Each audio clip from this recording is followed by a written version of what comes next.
Welcome to Shawn and Maya in the morning on this TGI Mickey Fakey Friday, baby. It's the weekend, baby, and I am fired the freak up. Guys, I'm your boy, the Superback Shawn Sierra. Thank you for tuning in. Listen, we have a great show.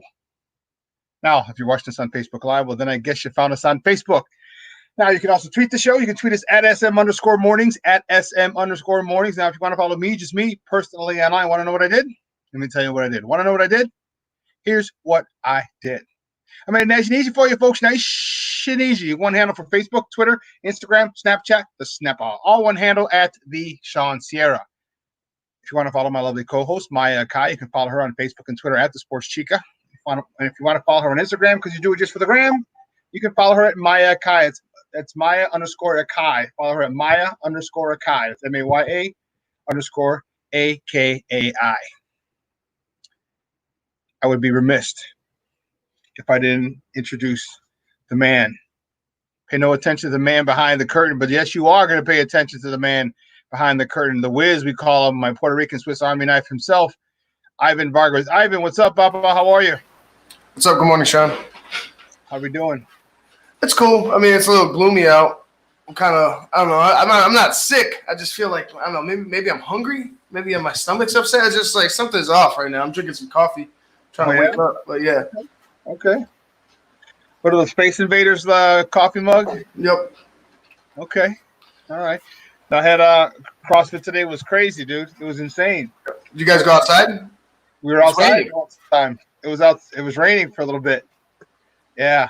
Ugh. You know what? We ain't no punks. CrossFit ain't no punks, dude. So, well, luckily they have a scaffold that they built to kind of keep everybody socially distant.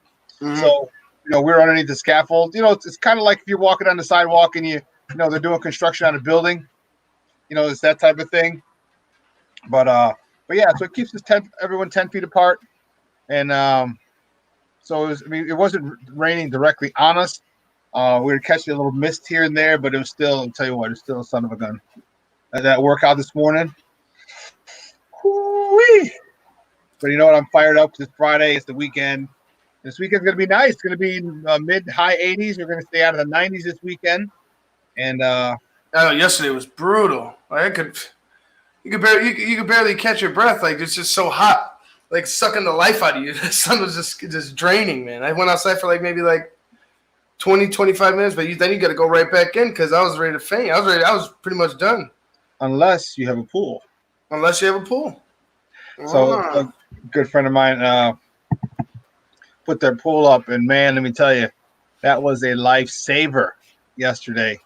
So, woo-wee, I like it. I liked it a lot.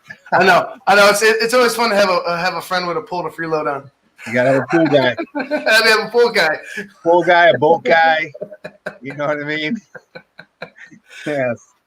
Well, listen, guys, we got a great show for you, but we need you to get interactive with us today. So do us a favor. If you're watching us on Facebook Live, well, then you can either leave a question or comment right on the post. And I'm going to post it up right here on the screen. Unless it's really stupid, then we're not going to post it. But we don't think any of you are going to post anything stupid, but we'd love to hear what you got to say anyway. And if you're listening to us on the app, and listen, we want you to download the app. Make sure you download the app. You see it? I like my T-shirt. Download the app. SportsZone Chicago is free.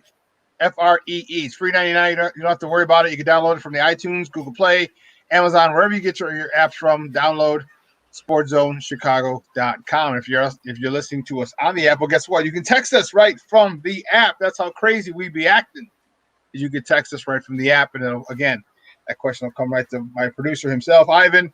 And then, as long as it's not too crazy or silly, because some people like to get silly sometimes, we'll post that right here on this particular page.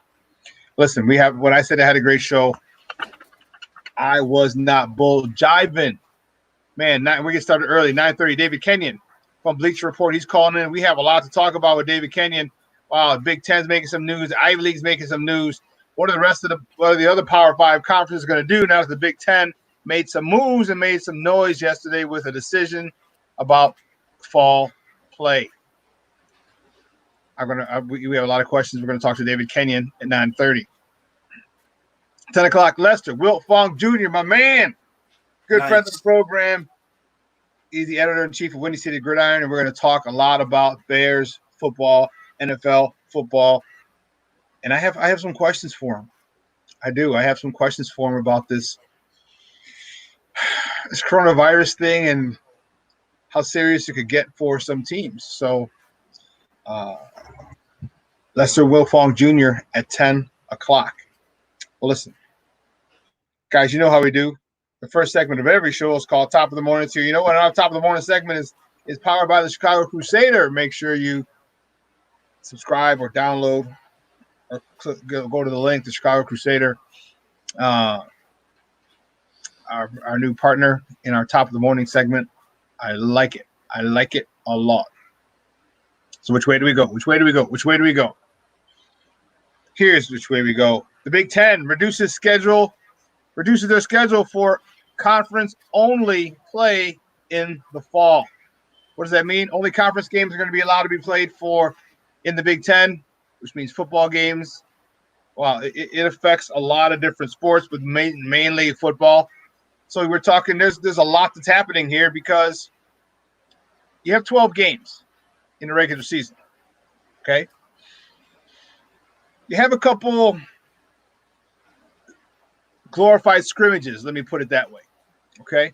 So you'll have Big Ten teams, and they'll take on a MAC team, they'll take on a 1AA team, just to pad their stats.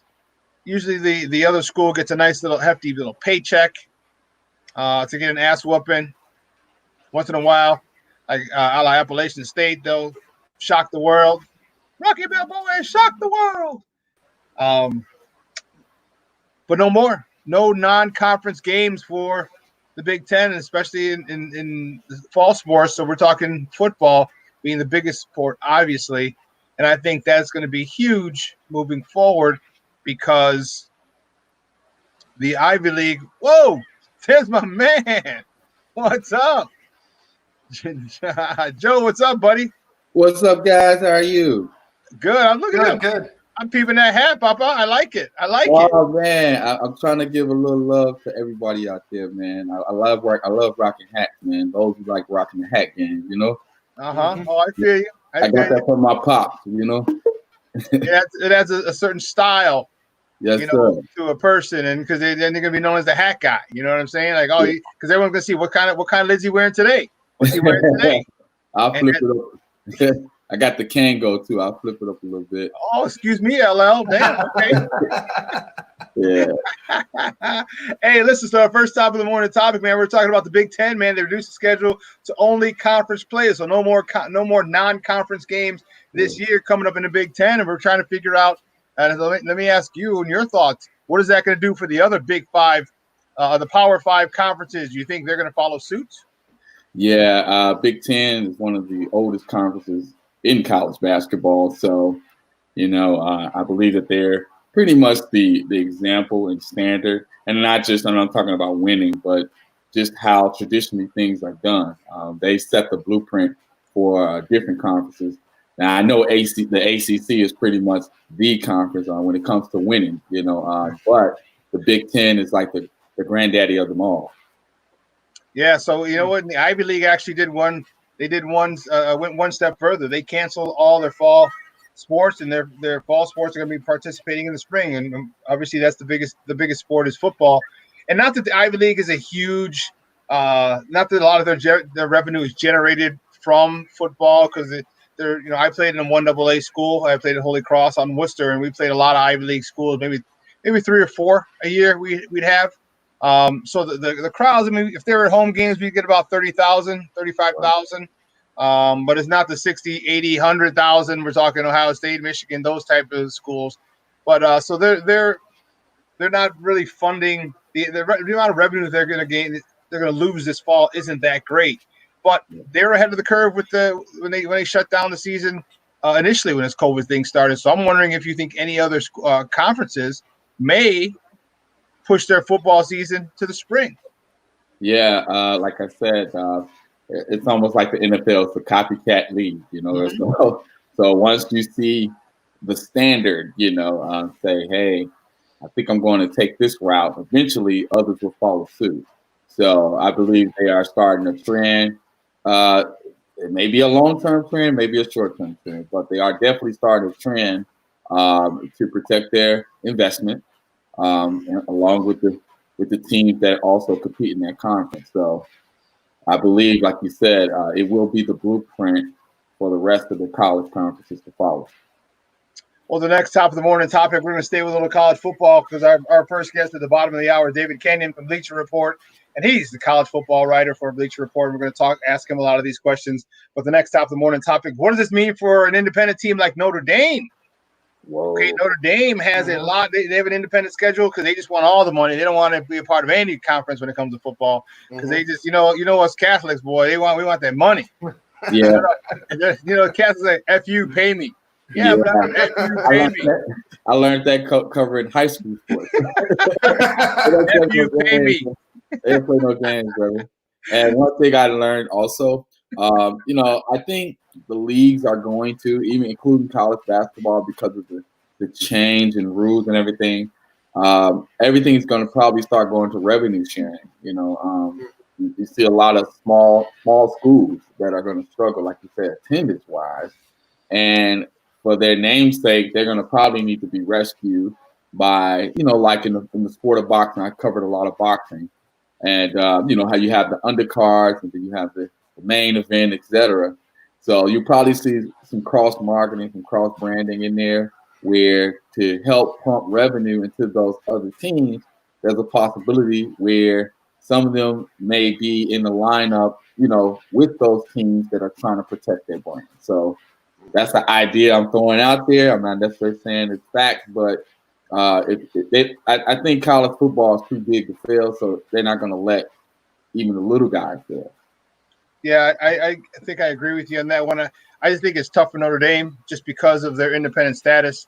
They do play a lot of ACC games, so the question and that people are asking is will the ACC allow Notre Dame to, because they're in the the question that people are asking is the ACC going to allow Notre Dame to play, because I think they have 5 or 6 games in against ACC opponents this year coming up, and that would be huge if they could do that. And the reason that they're doing this, obviously, they just don't want people from different parts of the country flying in and out, with this pandemic, which led to the question of the previous topic of the top of the morning. Do people just going to move the college football season to spring? At that particular point, the curve should be flattened. The cases, everything should be pretty much in tow. It just causes a lot of craziness with the combine, with the draft, and then you're asking some football players to play a 12 game season, then have a couple of months off, and then go right into the NFL draft, because if the NFL stays current the way it is and playing in the fall, they're going to be ready to go next September anyway. So now you're literally going to be playing 2 football seasons in a 12-month span, and that's going to be a little tough. And it's going to be very competitive too. What you're going to see the clash of the Titans. All of these big time sports that are used to operating on a 4-season schedule, winter, spring, fall, and summer. Now they're all going to be coming together at once, vying for each other's attention. College football, NFL, NBA, NHL, the list goes on and on. So I can't wait to see it, but at the same time, whoever brings out the best, that's who's going to win the ratings war. Well, I was gonna say, it's difficult for us to actually predict what may happen, and I'm sure it's even harder for these leagues to predict what's going to happen. So pretty much they have start dates in pencil, in my opinion. Yes. You know what I mean? They got start dates written in pencil because they could say as much as they, the curve's gonna flatten, things will get better, they'll have testing, what have you, but until that is seen and until they, it's pretty much shown me, because it hasn't happened. You see more and more players getting tested, more faculty getting tested, more faculty popping up, more players popping up positive. You never know. They still may not be able to start the MLB season as much as they want to say it's July 31st. That's in pencil to me. You know what I'm saying? Like, that's a maybe. Everything's a maybe to me now. So it's hard to imagine not having like a year of football. or just kind of talking about it and then it just kind of going away. But it's a very strong possibility. Yes, it is. I wrote a paper back in college. It was in my humanities class, and I was just joking with the idea of having like a world basketball league, a world football league. And I know they're doing it in segments now, but now is the best time to do it. Like, and even with, I know college football is its own entity and everything, but everything is global now, and like I said, I believe that's where everything's going. Eventually, if you can't watch a game in the United States, you're gonna start pulling a lot of these teams overseas, and I'm just speaking in general with all sports. Basketball, you may see Israel, Israel Tel Aviv, Tel Aviv. You don't be on the NBA schedule. More consistently, and the same thing for NFL Europe and these other teams, these CFL teams, etc. And I'm not saying they're on the same level. What I'm saying is that I think the world is starting to come together, making it more a more unified effort when it comes to the game of sports, which can actually change a lot of things. Where if you can't depend on the established teams to produce, what it has consistently produced throughout our childhood, now you're going to see other entities stepping in. It's like, hey, can we help fill these slots here for you if you can't follow through? One last thing I'm going to say about that particular international aspect, where I came up with an idea. I was watching the Korean baseball team, and I looked in the back. The guys was like swinging, and they had all stuffed animals in the back of the crowd. There was stuffed animals in the stands. I was like, whoa, what's this about? But it's a new marketing thing. Like I was like, this is different. Like I was saying, it's getting like video games now, bro. Pretty soon, these video game teams gonna be replacing a lot of these teams. Man. I'm serious, man. If it gets so bad, and people are gonna be representing on 2K, like, hey, if I can't watch the Brooklyn Nets live, I'm gonna watch them via NBA 2K. And I'm not trying to say that it's gonna happen. I'm just saying that this is how much people want sports. They don't want to wait for a positive test, and they don't want to wait for these tests. They need something to fill that craving in their spot. Joe, you're right on point, man. Because people were watching MLB The Show, crazy. I mean, people there were tournaments, and people were really getting into it. You got pro player playing against pro player on the game, and putting that up on YouTube, putting that up on their Facebook Live, putting that up on whatever social media platform they wanted to. And you're talking thousands and thousands of viewers just to play a video game. Watch people play a video game. You get a larger crowd. Actually, you get a larger crowd than you get in the stadium, actually. So yes, you can, because of the virtualness, and there's no capacity. So esports was really, really onto something. Who'd have thunk? Not because they're giving scholarships away now for esports to go to college. And who'd have thunk? Your mom like, get off the damn Nintendo. Like, Mom, I'm going to college on Nintendo. So if you ain't going to college, you better hit them books. Like, no, Mom, I'm going to college playing Nintendo. And guess what? Now they can. Look, Moms, I made it. Like, what do you know, Mom? You can listen to CDs. All I can say is I was lied to for a long time. Hey, what did the guy do on The Last Dance? He did the the security guard. Oh man, that's crazy. Hey, next time for the morning topic, the IHSA, Illinois High School Association, changed the return guideline rules. So now this causes a big problem. Okay, there's no physical contact or practices. At practices, athletes and coaches are to wear masks at all time. So there's no scrimmages in football, basketball, or lacrosse. Well, you think, well, it sounds fine, right? Well, yeah, of course it does. Except for the fact that you're talking about two different leagues here, because we're in the shop, okay? And whatever they do downstate, that's whatever. Okay, but there's a big issue here because CPS schools have been told they can practice Monday, and they're allowed to follow the they're supposed to follow the IHSA guidelines. However, private high schools like my high school, St. Rita, okay, a lot of the other Catholic schools, they've been working out for over a month. Wow. So when you have, first of all, the talent level for the most part okay, generally speaking, is much better at the private schools. Okay, I mean, there's a few exceptions. Simeon could be a good competitor. Phillips obviously has won a couple of state titles. Okay, but generally speaking, the majority of the talent is the teams, good teams, are in the private and the Catholic League schools. So when you give them a month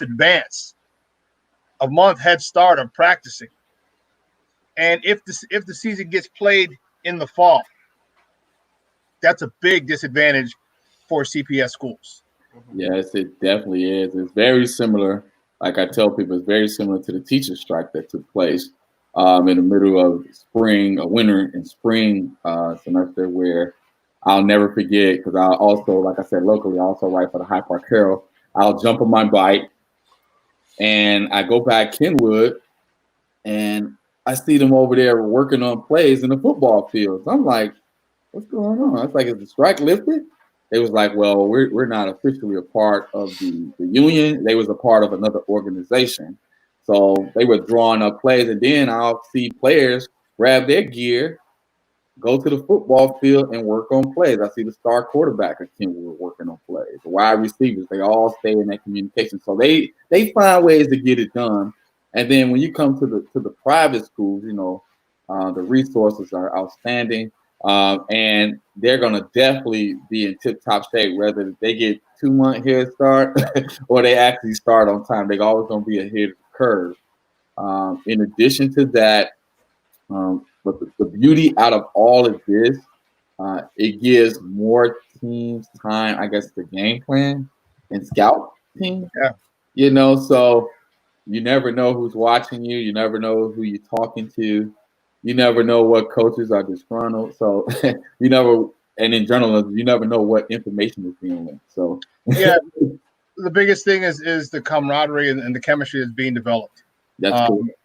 Because a lot of these kids come from feeder programs. If you're on the Southwest side, like where I came from, there some of the areas will have actual feeder programs.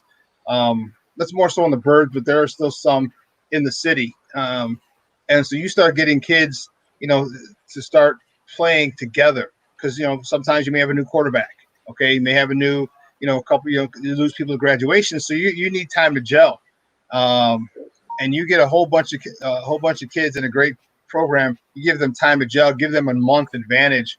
It's just unfair. It's just really, really, really unfair. And, and that's where the biggest difference is for me. And the difference between Catholic and public league schools is the offensive and defensive line play. I think the skill position is just as good, maybe even better in Chicago public schools. I don't know if it's coached as well. Right. Okay. But the athletes are as good, if not better, than the Catholic league schools. Totally. But again, it just is the coaching there. That's the only question. But the offensive and defensive line, that's where the Catholic League is far superior than public league schools. And I'm not saying that they're all public league schools are bad. I'm talking O&D lines. They're not. They have some good ones. But generally speaking, across the board, Catholic league schools, O&D lines, and that's where the football games are won. I don't give a damn how good an athlete you are. If your quarterback's on his ass and he can't throw a touchdown pass. I'll tell you this. I'll tell you this from experience. I know. Like I played in the Catholic League and I played in the public league. I know the difference. Like I've seen the difference. I'm talking about 5 inches of difference. Like a couple 100 pounds of difference. Yeah. Like it's a huge change. Yes, definitely, and I totally agree. Like I always tell people, when it comes to the Catholic League, they know how to get them international recruits. They be like, in the name of God, Igor from the slums of European ghettos. We love him. Come on, bring him over here. He's from the hood, but he's from the European hood. Come over here. We're gonna put you on the line, shut down at least 4 or 5 of the top skilled defensive teams in the public league, and they just toss them like salad. Right. I feel sorry for my guys, but they are starting to learn how to build, like you said, the coaching staffs. Like with Phillips, they got a elaborate coaching staff where they can implement. They got offensive coordinators, defensive coordinators, versus most public schools who got the coaches pretty much trying to do everything, which is impossible. You can't. Everybody needs about it. Preach, brother, preach. Everybody needs a staff. You can't do it on your own. Yeah, and the stipends would have it. There'd only be 4 or 5 stipends in CPS. So you'd have the head coach, you have the assistant head coach, and then I think you'd have 2 sophomore positions and maybe 1 freshman stipend. So you're talking 5 coaches that are paid. And if you've never played football, it is a time-consuming sport. And head coaches. I mean, when I left, head coaches were only getting like $7,000, $8,000. Yeah. The assistant head coach stipend was 5. That's the one I would usually get as a defensive coordinator, and then they just go down from there. And you talk about offensive coordinator, defensive coordinator, offensive line, wide receiver.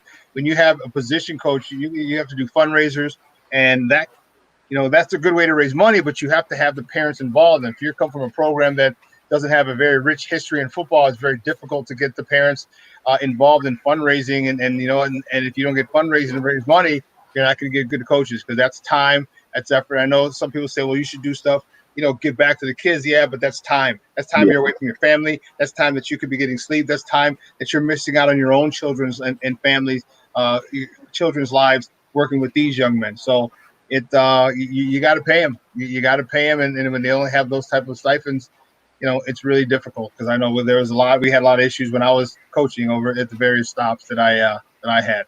Mm-hmm. Hey, Shawn. Yeah. Last thing I wanted to say, just to add on to what you just said, I was talking to several coaches from Phillips, and I was just mentioning how they set the blueprint for the public league on how to compete against the Catholic League. So I call it the Cubby theory, and the Cubby theory is, here's your opportunity of a lifetime to come to the public league and turn this team around and make them a miracle. Something that's been cried about throughout history. I know we be like, hey, we don't have the resources, but guess what? Now those times are changing. And I'm seeing a lot of Catholic League guys slowly moving over to the public league, like, okay, it's going to be like the old school, how the NFL merger was, and the AFC and the NFC, the AFL versus NFL. You're slowly seeing a lot of the Catholic League coaches like, you know what, I want to take on this project. I want to take on this challenge. I want to change the world, not just from a sports perspective, but from a social perspective. So there's a lot more weight will come with you winning, because it's so hard to do. Because once people start understanding the challenge, like straight up, am I really challenging myself here in the Catholic League when I'm getting all the resources and everything, where I can go to the public league, build my program from the ground up, snatch some Catholic League rejects, put them on that line, turn them into stars. Man, you hit that right in the head, because that's the reason I coached at CPS schools my whole career. I had more than enough chances to go back to my alma mater. I mean, even to this day, if I want to coach, I make a phone call and I'm there. But one of the reasons that I like coaching black and brown kids is because I had phenomenal coaches at St. Rita Grammar School, Coach Quinn and Coach Schaller. St. Rita High School, God rest in peace, Coach Angston, Coach Burnett, and even in college at Holy Cross, Mark Duffner. And the kind of coaching that I had was second to none. And you know what? I wanted these children, these young men, to have that type of discipline, that type of coaching, that type of care and the dedication to them. Because if I went back to Rita, I know I could help, but I'd be another guy. I'd be another company guy, and then because everybody else is a Rita guy, and there's nothing wrong with that. Right. Okay. But when part of the whole Catholic thing is, and you help the less fortunate. When you get kids like that, and it was funny. Todd Kuskos is the head coach, is a teammate of mine when I played. And like one of the very first couple times he asked me, I was like, listen, man, I said, you know how we do in the Catholic Church? We got to help the less fortunate. I said, and these kids are less fortunate. They don't have these types. And what can you say? You use the logic against them. But yeah, that's why I coached in CPS. And you understand you're building young men, and these are at-risk kids, many of them. And for them to have a role model, such as the coaching staffs that we had, and then the good coaching on top of being good men that we are, it was a win-win for me, and that's why I love coaching in CPS. And I made just to see some of those kids who were going down the wrong path, kind of get straightened out and get to college and graduate from college. Like, coach, it reminded me of Remember the Titans. Like, I never thought I'd graduate college. And those are the things that I couldn't pass up. So yeah, I feel you. Hey, Joseph, hey, we appreciate your time this morning, Papa. We got to run. We got to take a quick break because we got another guy up. But, hey, let everyone know where they can find you online. All right, you guys, if you want to tune in, read some of our stories, tune in to ChicagoCrusader.com. And also, if you want to check out my media company, and that's SC Media News and Sports Facebook page. Great stuff, Papa. We'll talk to you next week. Thanks. All right, God bless you guys. Peace. All right, now. Peace. Guys, this is Joseph Phillips. He's going to be with us on Top of the Morning moving forward, which I love, man. I love that. It's great stuff. Well, listen, we got to take a quick break. And on the other side of the break, we're going to talk to our guy, David Kenyon from Bleacher Report. What's happening in college football? We're going to find out from David Kenyon coming up next. Don't go anywhere. Keep it locked right here. Shawn and Maya in the morning on SportsZone Chicago. Quicken Loans presents the Sports Flash, driven by Jeep on 1330 and 95.9 The Zone. Major League Baseball set to make its return in just 13 days. The Yankees play the Nationals on the 23rd, while the Giants square off with the Dodgers. Regardless, ESPN's Buster Olney sees no way that baseball gets in a full season. At this point, I would put it at, to start the season, which would start 2 weeks from today, I'd put it at around 30 to 40%, and to get through the season, I still think 0%. It's interesting because clearly there are teams that have had real issues and canceled workouts. The Nationals, the Giants, the Athletics. Most of the teams I talk to are saying, you know what, it's going pretty well. Like the testing results are coming back. We're getting our work in. Things are going okay. The ones that get the most attention, of course, are the teams that are having the issues. Blue Emu promises no chill, no burn, no odor, just what you need to soothe tired muscles and joints. The Sports Flash is driven by Jeep. Chuck Sanders, 1330, 95.9 The Zone.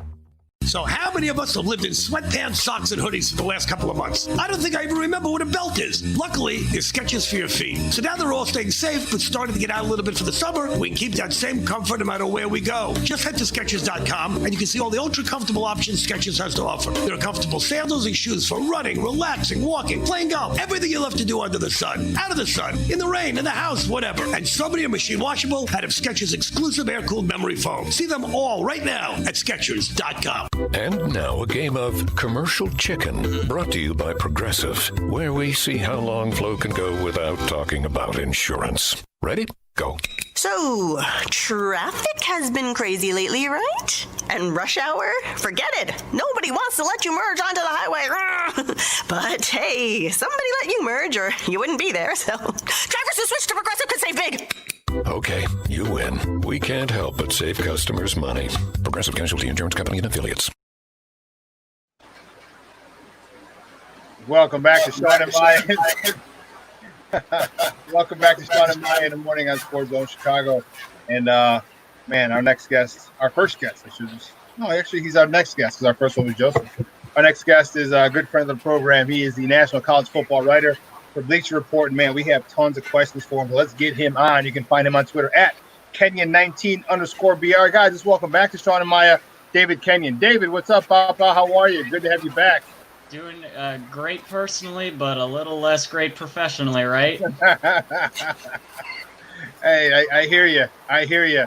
And with this news that we're about to talk about is exactly what you just alluded to, college football. So we'll talk about the Ivy Leagues first. You know, those smart kids over there, they decided, like, you know what, we're not even going to play in the fall. They're gonna have their football season in the spring. Your thoughts on that?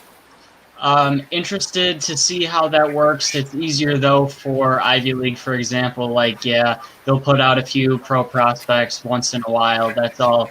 That's fine. But, you know, it can work for them. I will say, just as far as the athletic standpoint, I think it's a good idea, just given that they're less likely to have people going forward in the NFL. But, man, if you just look back at the NCAA tournament, who was the first to make the big step? It was the Ivy League.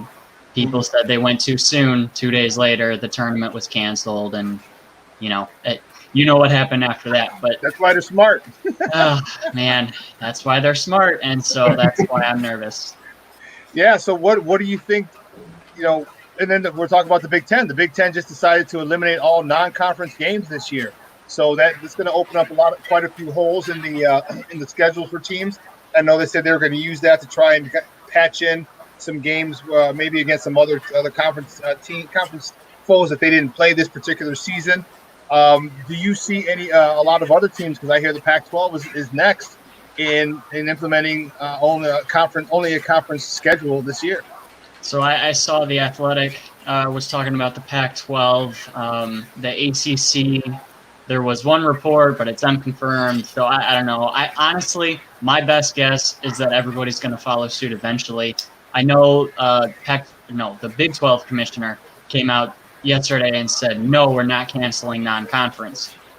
I mean, yeah, on July 9th maybe, and we'll see about July 19th. I mean, we just have no idea what's going to happen. I do think several conferences will follow suit, the Pac-12 being next, potentially as soon as today. I don't know how at some point, if there's enough conferences who say that, then you can't have a non-conference game because nobody else is allowing it. And I honestly do think that's where we're headed.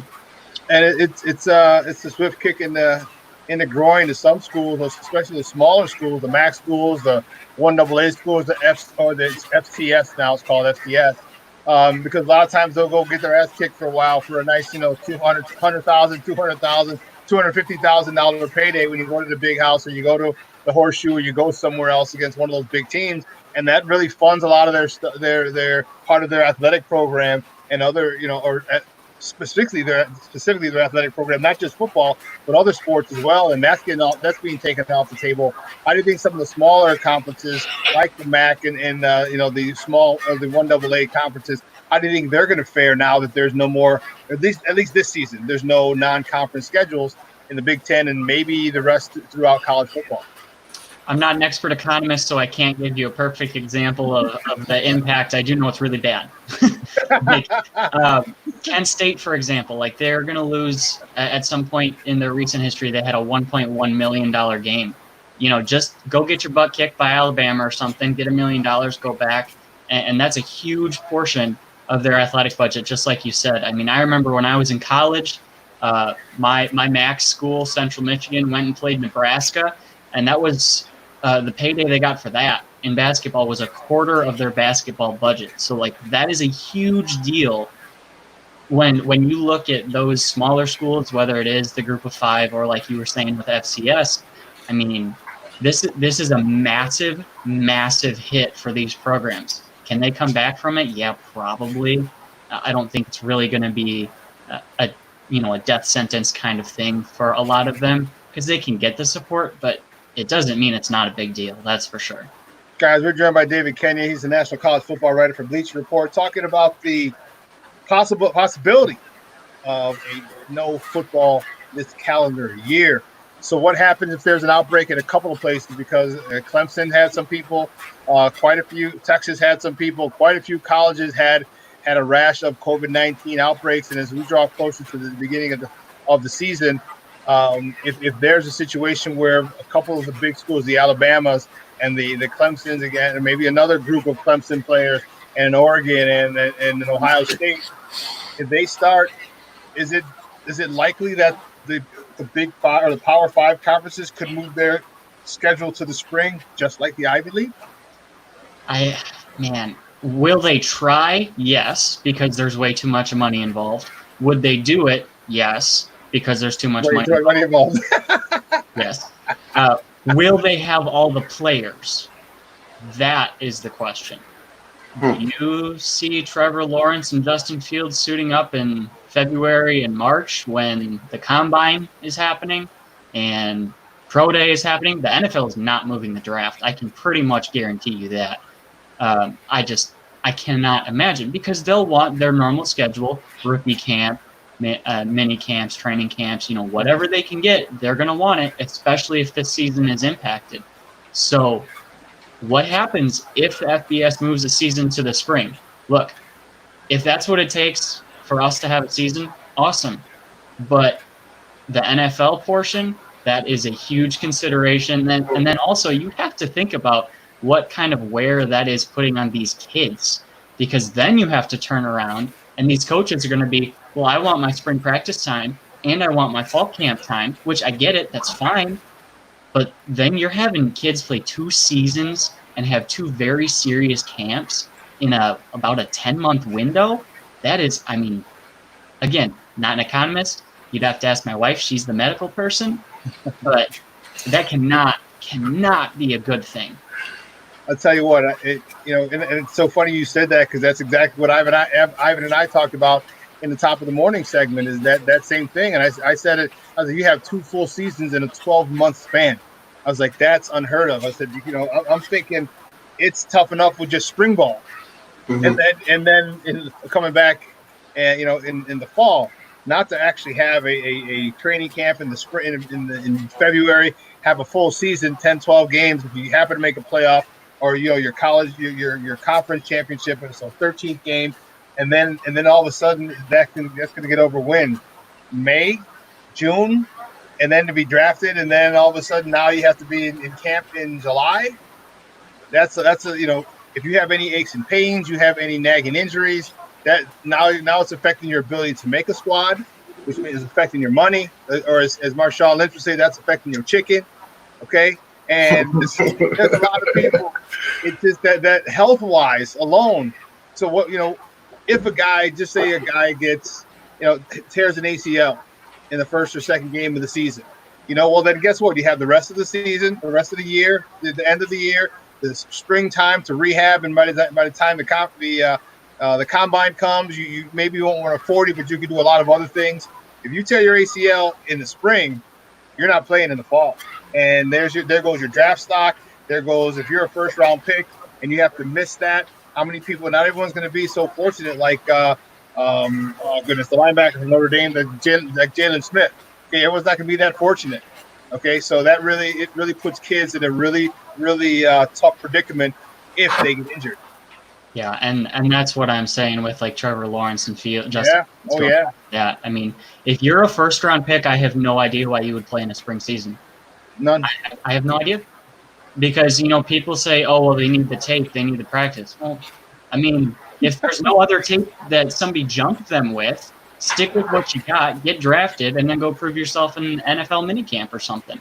But will players play? I mean, I'm sure some of them would, yeah. But exactly. We can talk about this all day and go back to injuries. Go ahead.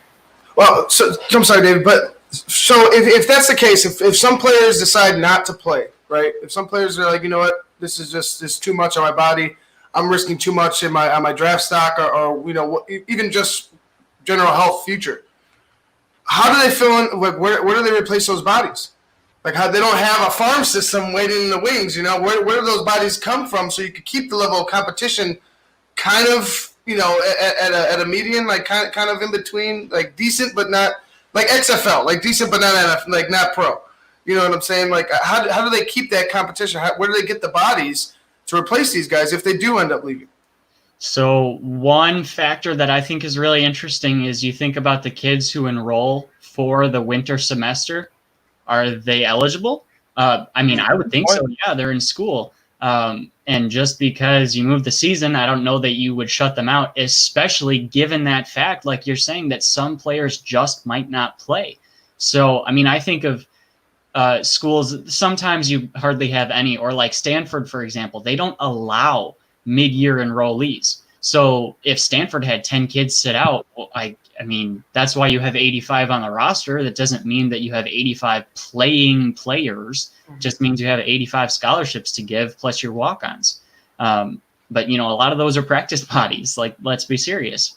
But then you have others like Miami, and I think Alabama and Georgia or something like that last year. They had like 12, 13, 14 early enrollees. They've got these kids there. What, you just going to make them sit on the sideline when you had 10 others leave? But then you have Stanford saying like, hey, whoa, we don't allow it. So this is an unfair competitive advantage, I think. I mean, you could see it happening at least. Yeah. And so there's part of the answer, but as with literally every answer we give to any question involving this, it's not a perfect one. No, David, guys, we're joined by David Kenyon from Bleacher Report, talking college football right here on Shawn and Maya in the morning on SportsZone Chicago. And to answer your question, also, Ivan, to hop in on that, is the big boys won't have much of an issue, all right? Because you're loaded with blue chippers, usually first 2, maybe 3 rows in the depth chart, okay? But where it hurts is the smaller Division I schools and maybe the 1AA schools. That's where it really hurts, because the disparity between first and second team at those schools is much greater than it is in Ohio State. I mean, what the hell? Ohio State had, 3 quarterbacks one year and still went to the won a national championship or went to the national championship game? Three quarterbacks in a year, and it didn't deter them at all, which tells you the type of athletes that they're getting. So you have the bodies at the bigger play at the factories, I should say. The Ohio States, the Notre Dames, the Michigans, the Alabamas. Those you see just the other schools that are going to be they're going to be frustrated and hurting.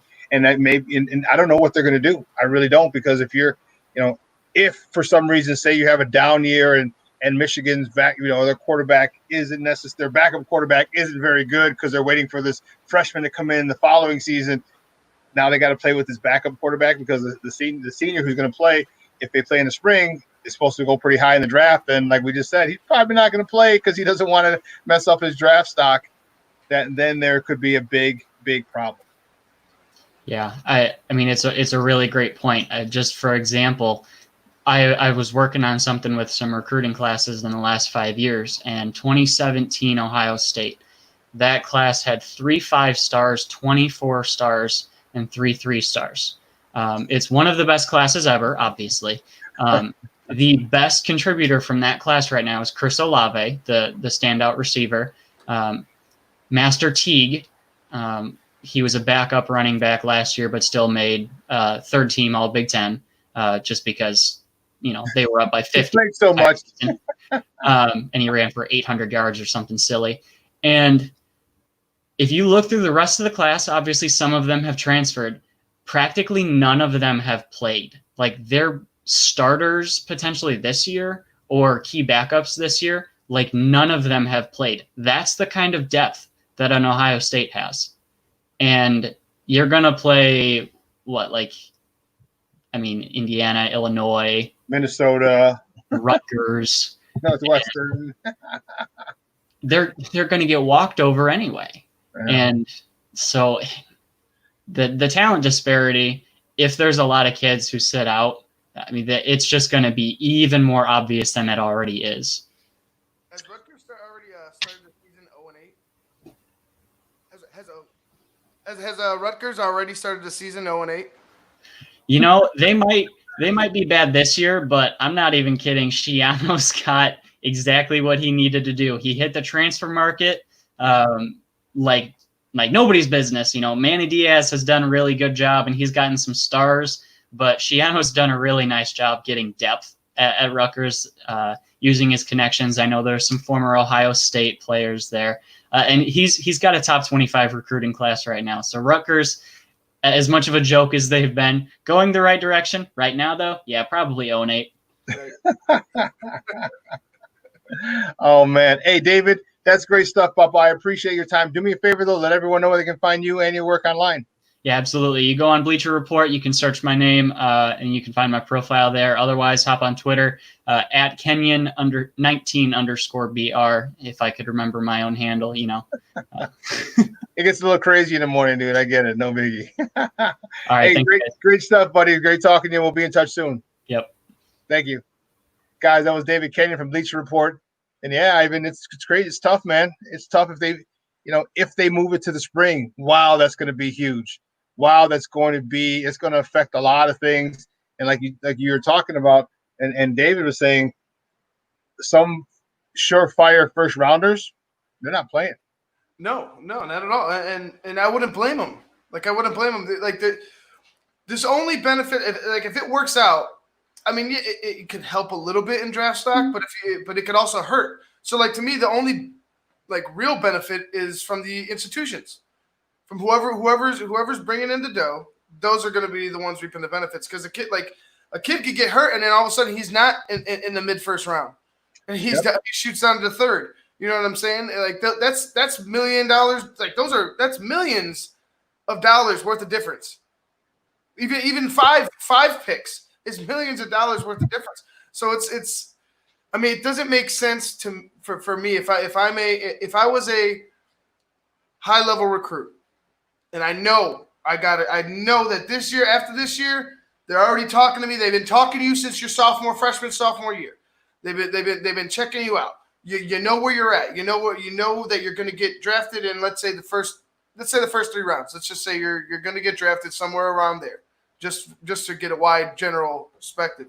But you have it. It's in the bag. Why the hell would you go out there and risk a torn anything, a tweaked toe? I don't care if your pinky toe has a hangnail on it. I'm not risking it. You know what I mean? Like that's it's all in the players' hands, and we're seeing a lot. We're seeing a huge turn, especially in football. Where, like, in my opinion, right now the players have a huge advantage. Yeah, if you're talking college, yeah, they do. You know, because they're not. No one's going to play if you have a first or even a second round grade. You're not playing. You're not playing at all. There's no ifs, ands, or buts about it. You are not playing. I wouldn't play if I had a first or second round grade on me. No way. You know.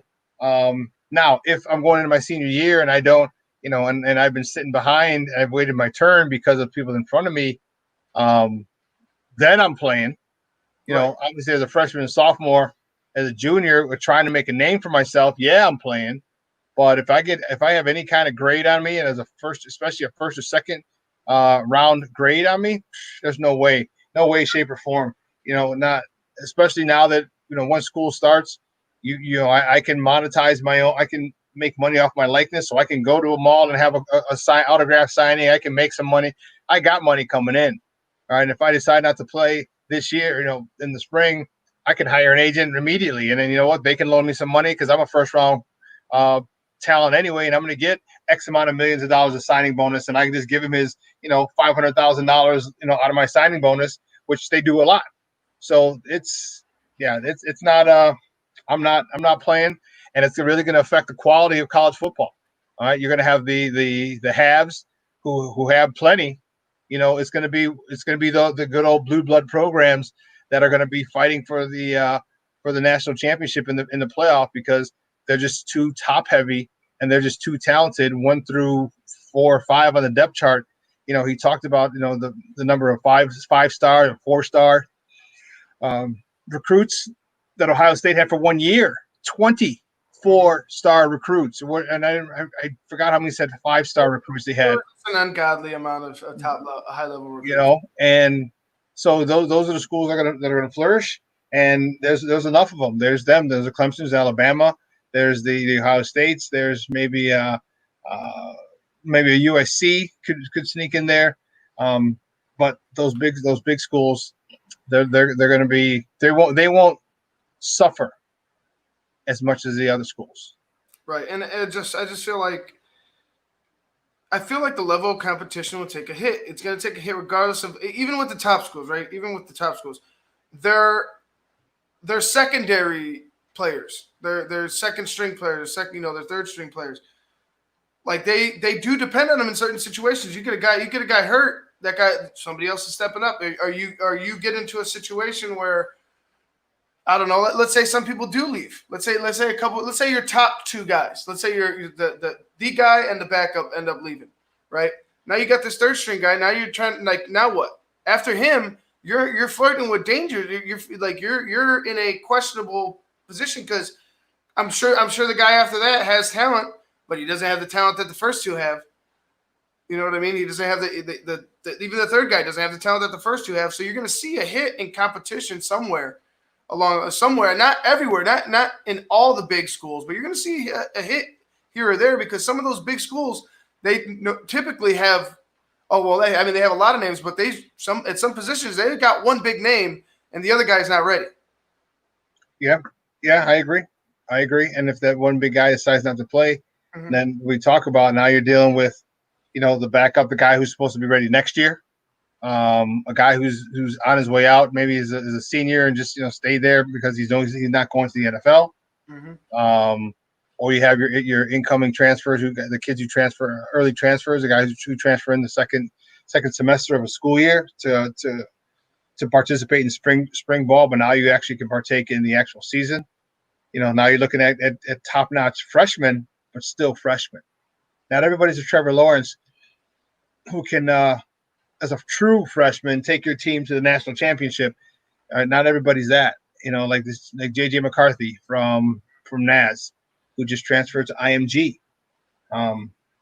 down in Florida, because his dad was unsure if they were actually going to play having a football season here in the state of Illinois. So he enrolled him in IMG. He's a lock, or he already committed to Michigan. So what if he, at IMG, he's this first semester, he's good. He transfers into Michigan the next semester, and then all of a sudden the Michigan quarterback, who maybe is a top pick in a one or first or second round grade, decide not to play. So now you're getting a true freshman, actually still a high schooler technically, trying to run that program, and that's going to be tough. That's asking a lot of a freshman. Not saying it can't be done. No, it can. Just saying it's asking a lot of a freshman, regardless of how high J.J. McCarthy is ranked. Right. And even Trevor Lawrence is a true freshman. I mean, let's be real. That team was stacked. That team was stacked. I mean, I could see it too. I mean, granted, he's a good physical specimen. He's a good quarterback. I mean, he's a good athlete. What we see, he's on his way to being an NFL quarterback. But he did run into a perfect storm that was the Clemson Tigers. I mean, that the defense, the running game, the receivers, he had everything. Like he was given everything. Yep. From the start. And he didn't mess it up.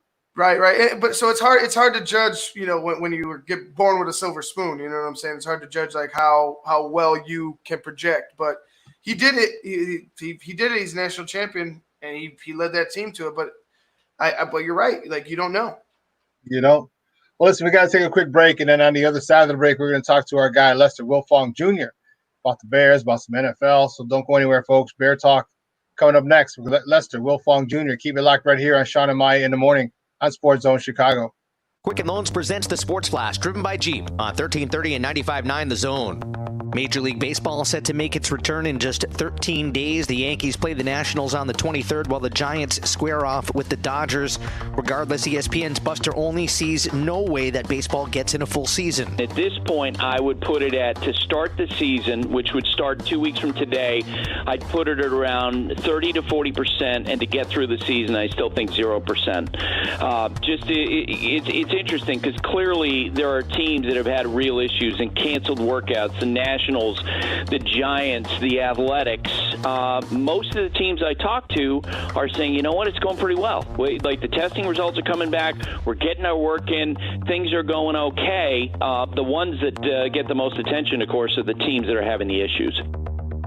Blue Emu promises no chill, no burn, no odor, just what you need to soothe tired muscles and joints. The Sports Flash is driven by Jeep. Chuck Sanders, 1330, 95.9 The Zone.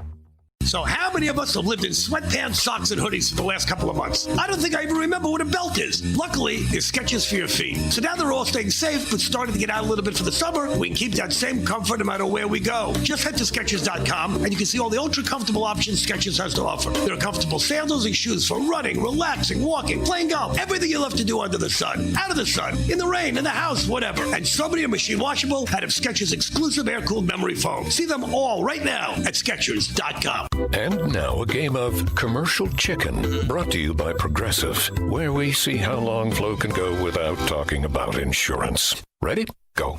So, traffic has been crazy lately, right? And rush hour? Forget it. Nobody wants to let you merge onto the highway. But hey, somebody let you merge or you wouldn't be there, so drivers who switch to Progressive could save big. Okay, you win. We can't help but save customers money. Progressive Casualty Insurance Company and Affiliates. He-Man of the Masters of the Universe. Welcome back to Shawn and Maya in the morning on SportsZone Chicago. I love the He-Man. I have the power. That was one of my favorite shows growing up, man. Dude, was it me or just everyone that's in that cartoon was jacked? Huge. Jacked. Huge. I mean, muscle-bound jacked. Like, they'd run Skeletor, He-Man. They were all jacked. Even the girls were jacked. They look like fitness models, dude. Fitness model / bodybuilder.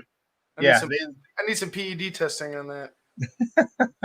Yeah, I don't think they're having it over at Castle Grayskull. Oh, you know what? Now I'm gonna go look for a He-Man T-shirt when I go. I don't know if I'm gonna go this weekend, but I'm gonna keep an eye out for a He-Man T-shirt or Target. They might have it, so I'll check it out. That would be pretty dope. I'd wear a He-Man T-shirt on Friday, a Flashback Friday. Yeah, I'd support it. So now I just got to keep a lookout for it. Well, listen, our next guest is a good friend of the program. He is the editor-in-chief of Windy City Gridiron from SB Nation. You can find him on Twitter at Wiltfong Jr. or Wiltfong Jr. Guys, let's welcome back to Shawn and Maya, Lester Wiltfong. Lester, what's up, Papa? How are you? Good to have you back. Doing good, guys. How y'all doing today? Man, if I was doing any better, I'd get arrested. Nice. Any big plans for this weekend? We're about to chill a little bit. We're dipping. It's a little cold front. We're going from the 90s to the mid to high 80s. I don't know if we can, might have to put the heaters up. Yeah, it's rough. No, I'll be fine. It's just chilling. I mean, it's been kind of chill here, for the last few months, and there's not too much to do. Obviously, I mean, we try and go out if we can, but for the most part, we've kind of been staying home. We're not really in quarantine. We're just kind of just hanging out at home. Yeah. I've gone out a little more than I probably would have liked, but I try and stay home as much as possible. Just cause, man. It's just cause. Yeah. Well, let's get to it, man. Let's get to it. The Bears are the NFL looks like they're on schedule to start this season. They've. Oh man, looks like Shawn is frozen here. He's froze. Yeah. Shawn will be back in a minute, so I guess it's my turn to ask. There you go. Let's go, Ivan. Come on. All right. So Lester, I'm just gonna go right to the tight end again because I've been thinking about it this week and thinking about Jimmy Graham and how the reaction of Bears fans when he got signed. But if you think about where they're trying to go with their tight end, they're not trying to turn Jimmy Graham into a superstar by any means, but they're trying to just put him in the position where he could succeed the best in their system. Yeah. And with Cole Kmet, now you have a young guy who could help stretch the field, probably be on some deeper routes and help Jimmy, and then you can match him up in the red zone as well because now you have two threats. Now you have two tight ends who are larger, who could box guys out, who could go up for the ball, and you could find success in the red zone, I think, with the Jimmy Graham. But for me, it all comes down to if Cole Kmet is the guy. If Cole Kmet is the guy, everything kind of works out. If Cole Kmet's a bust and he's an Adam Shaheen, then we're in trouble. But what do you think about the tight end position? The West Coast offense has always been predicated on tight ends. I mean, going back through to the very start of it with Bill Walsh, all those West Coast offenses and all the trees from it, they all want to use a tight end. And this version we're seeing now that the Bears run is the Andy Reid version. And again, it's very tight end heavy, and that's what they want to do. And back in the day it was tight end fullback. The fullback got a lot of love. Tom Rathman back in the day with the Niners, and kind of as we've seen in the new era now that fullback spot is replaced by a second tight end. So the Bears want two tight ends that can actually work. They want a guy that can block. And Kmet hopefully. Also they have Demetrius Harris they brought in who can be kind of that guy that can block there for you. And they want Jimmy Graham to be the move guy. They want to move him around the offense. They want to create mismatches. They want to do what they can do as far as the scheme goes, because there's just more options you have when you run a double tight end set. It balances your offense. You can do things with the guy coming in the backfield as a fullback type, like an H-back. It just gives you more options if you have versatile players at that spot. And again, we talk about the mismatch. There's not a lot of linebackers that can cover these guys. So now you have to bring in a DB to come in to cover. And then now you have the weight advantage as far as if you're going to block, and yes, with Graham, he's not a great blocker. He never has been. But as far as a stalk block with a wideout on a DB, I like Jimmy Graham's size blocking a DB if the Bears are going to block in that scheme. So it just gives them more options, and you have to have a guy that can catch the ball with Jimmy Graham. If you can give him some of that Trey Burton production from a couple years ago, we had like 50 catches. If that's what you get from Graham, that's great. Yeah, definitely. Well, it's better than 91 yards from JP Holtz.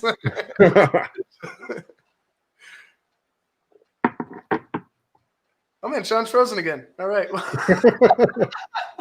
Well, I mean, let's just stay there. So, with that being said, I feel like a Jimmy Graham and a Cole Kmet can match up against, let's say the linebackers for the Packers very well. Yeah. I feel like their size and just, well, I mean, not so much Jimmy, but Cole Kmet's speed could probably, be a huge factor with them. But who's going to get him the ball, right? Who's going to get him the ball? That's what Chicago wants to know. I feel like it's going to be Mitch just because that's where they're going. That's where they're groomed. They're trying to set it up to where they don't look as bad if Mitch fails in this last season. That's just my opinion. I don't think Nick Foles starts until week 4, but I really do think it's Mitch's job to lose. I've been saying all along, I would love it to be Trubisky. He's the guy they drafted. They moved up in the draft for him. They put a lot of time and effort into getting him to be the man. And he had a step back last year. It just wasn't the same quarterback he was a year prior. You can't just run the same type of stuff. You have to change and evolve every year as an offense. And Trubisky could not evolve with Matt Nagy's scheme in his second year in it. And that's why they went on and got Nick Foles. Nick Foles has been in a similar scheme for 4 full seasons. He's been around the NFL a lot longer than Mitch.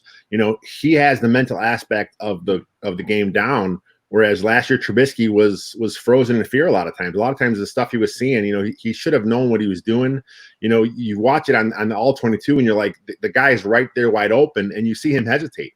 Is he overthinking? I think a lot of it is he's just in his own head, and that's something that can fix itself in time, but it's a matter of if or when. I mean, is it going to happen? Who knows?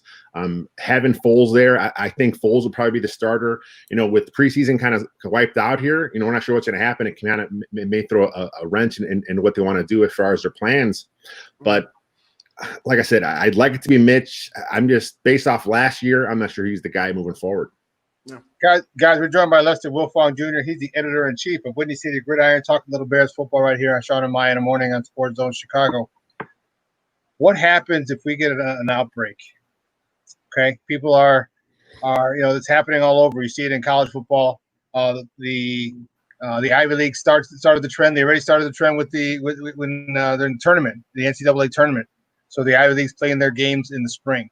What do you think is going to happen if a couple more teams, because we've already had the Cowboys and Texans have a big outbreak of the virus on their respective squads? What happens if there's a bigger outbreak on a number of these teams? Is it possible to have the NFL in the spring? I mean, that's obviously on the table right now. There really are nothing set in stone from the league. I mean, the league has had a few mandates of how they want to handle a few things in the game.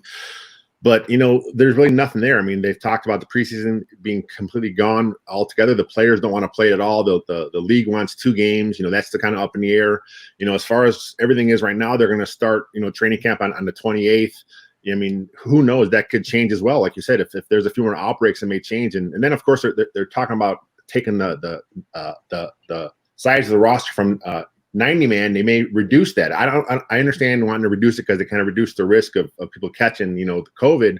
But at the same time, you're giving yourself less of a talent pool. So I'm not sure what the answer is. I mean, this is really weird times right now in the NFL and for everyone as general. I think at some point you may have to just take your players and just kind of, have like a self-imposed quarantine for each team. If you really want to have the NFL happen, you may have to have players that are willing to just play football for the next few months and not, go home and just kind of stay within their group and their environment. Because, I mean, if they go home, if they go to the bar, they go to the club, or they go to the restaurant or whatever it is, who knows what's going to happen. So it's just such a weird time right now. No one knows what's happening. And I think everything's up in the air. Yeah, it is crazy because, it's very difficult to tell a 25-year-old kid, who's a multimillionaire, stay in. He's going to want to go out, especially if his state is open. Okay, we saw what happened up there in Wisconsin. When it opened up, people from Illinois were flying across the border. Yep. To go have a drink at a bar. You saw what happened down in Florida, and you see what's happening in Texas and Arizona and Colorado.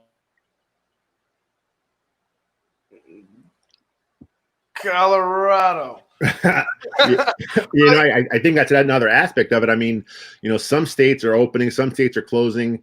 I mean, if some state gets hit pretty hard and they decide, the state is closed and there's a game scheduled there on a Sunday, do you have a neutral site set up, or do you go to the other stadiums? So there's just so many unknowns at this point. It's really hard to speculate on what's going to happen. Right. And in our last segment, me, Shawn, and David Kenny were talking about the NCAA and how they're going to, have their back-to-back seasons pretty much in like a 10-month span. They're going to try to run 2 seasons. How does the NFL, because everything is in pencil, in my opinion. Everything's written in pencil. There's nothing anybody knows that's solidified. That's 100% because you just don't. So where would they go? Like, let's say that's after this season. Where do they go? Where do they go if they have to push it back again? Are they going to go into next year? Are they going to run spring football for that's the season, and then they're going to go right into the next season? Like, how do they work that out? I think if there is any kind of a postponement at all, I mean, we're not going to see a full 17-game season. I mean, I think they'll have to, shorten things up a little bit. I mean, at some point, I mean, the hope is obviously there's going to be a vaccine at some point. I mean, and that's what, right now it's a race against time. There's some things out there, but until they kind of get a good handle on what that's going to be, again, it's just all such an unknown. But I don't think there's any way they're going to, if there is a postponement of any time, I can't see them pushing the whole season back. I think they just might cancel games. I mean, if it's only a 8-game season, so be it. Because at some point they want to get back to normalcy, and right now it's like you said, everything is in pencil. It's too hard to say. Mm-hmm. How is this going to affect the salary cap for next year if players, if organizations cannot have fans? All right, that's the rumor that there aren't going to be any fans in there. I mean, I'm sure if you feel like spending $50 like over on the south side or at Wrigley Field and have a cutout of yourself putting a seat, that's fine. But I guess they can recoup some money that way. But they're going to lose a hell of a lot of money without fans in the stands. There's going to be some knuckleheads that do that. They want to see their face on TV or whatever it is. So you'll have some people doing that. But then, of course, the league they're going to sell some ad space in those first few rows of seats. They'll be creative. You may see something where now we have sponsorship on uniforms. That may happen. Moving forward here, just because they want to bring the money back in. But the thing with the NFL is king as far as ratings go. So even if you're not, getting the stuff in the stadium, the rating still should be there, and that's going to drive the revenue. But like you said, the salary cap, it may go down. It is tied to revenue. So, some of these guys that are getting these huge money deals, they may kind of start being a little more safer moving forward. We saw the big Mahomes deal is tied to the percentage at the cap, so you may see a few more teams kind of doing this just because they want to protect themselves against, a prolonged pandemic. Yeah, and that was my biggest thing is that if there's no fans in the stands, yeah, you can sell ad space, you can sell, but is that going to be enough for, is that going to make up, or how big of a dent is it going to be in the actual revenue that you lost? Yeah. I'm sure it's going to make a big dent, but my question is how much? And then, of course, following season salary cap, because if owners can manipulate it where they have their salary cap goes down, believe you me, they will. Oh yeah, they will, because the amount of their TV revenue is not going to go down, because it actually is going to be better if people can't go to the games, because now everybody's watching. And so the ad space that they can get, I can tell you that most likely the amount of jerseys that people buy online, all those things is going to go up because you can't be physically at the game, so you have to compensate somehow, some way.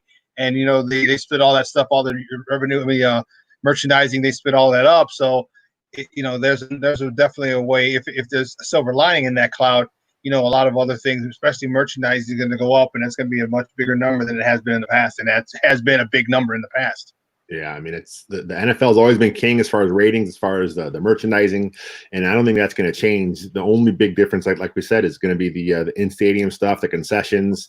A lot of those guys are having their jobs impacted, though. So, we'll see what the league does to boost that back up. Guys, we're with Lester Wilfong Jr. from Windy City Gridiron, talking Bears football right here on Shawn and Maya in the morning on SportsZone Chicago. Give me your take on the Redskins. They're getting a lot of pressure from FedEx, who has the naming rights to their stadium. Yeah. Nike took their merchandise off of their website. A lot of other sponsors are pulling out. 3 or 4 of the minority owners, no pun intended, are looking to sell their shares. What do you think? How do you think that situation is going to play out in Washington when David's with their coach Daniel Snyder, not David, Daniel Snyder said, well, we're going to take a good look at the name of the mascot. How do you think that's going to play out? Yeah, I think at this point, the way things are going right now, there's no way they can keep it. I just think at some point they have to realize that the public pressure, the ad pressure, and again, we talked about the NFL, cash is king. If you're losing sponsorships, at some point you have to bow down to what your sponsors want. I mean, if it's a cash business, and if you're losing all these guys, FedEx Field, that's what it's called. If they don't want to sponsor you anymore, you're going to lose that money. You have to make a change. And then plus, it's 2020. I mean, the name meant something different years ago. Things have changed. We're in a different time, different society. Make a change. It'll be a big marketing push for the franchise. Whatever it ends up being, Washington Warriors, Washington Red Tails, wherever they go with, they're gonna have a huge marketing push because now they're gonna sell all that extra merchandise because they want to get people back loving their franchise again.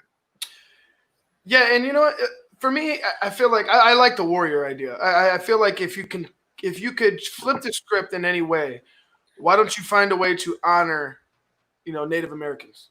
Why don't you find a way to honor them with your, if you're going to keep them as a part of your franchise's, logo and their label, why don't you do something to honor them? Why don't you do something more respectful or change the name completely? That's fine with me as well. But you're right. There is time for a change and the time is right now. It's just too much coming down on that organization for them to just keep fending this off like they've been doing. They've talked to a bunch of Native Americans, throughout history. They have, some are okay with it, some are against it. At the end of the day, it is a racial slur used at times. So, let's just move on. Yeah, I think it's time for them to move on. It's definitely it's long overdue, and it's just time. It's just literally time, and let's move on from it and be a little more sensitive about what about that name. Okay, and then move on, and you can keep the same colors. You can keep red somewhere in there, and whatever you want. There's a lot of different things. Things been tossed around on Twitter and things like that. Like the Red Wings, like the Red Tails. Red Tails. For the Tuskegee Airmen in World War II. Yeah. You can keep the same color scheme, so it'll help a lot. People have different things that just say Washington on it, but it's time. It really is time, and they need to do something about that. More back to the actual Bears situation. One of the positions that I really am anxious to see this year is the wide receiver position. Give me your thoughts on it, because there's some guys in there who didn't get a lot of tick last year, and one guy that I'm in love with, maybe unhealthily in love with, and that's Javon Wims. I just think it.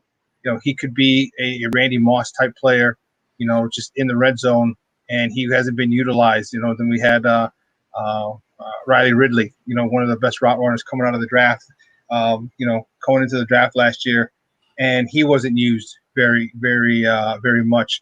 Give me your thoughts on that wide receiver position. Who do you think could have a breakout year from that group? Yeah, I think with Wims, I like Wims' upside. I'm just not sure that he's going to be. I mean, he could be the odd man out. I mean, they signed Ted Ginn Jr. He's probably going to be a starter. Between him, A-Rob, and Miller, those are probably going to be your top three guys. Then you mentioned Ridley.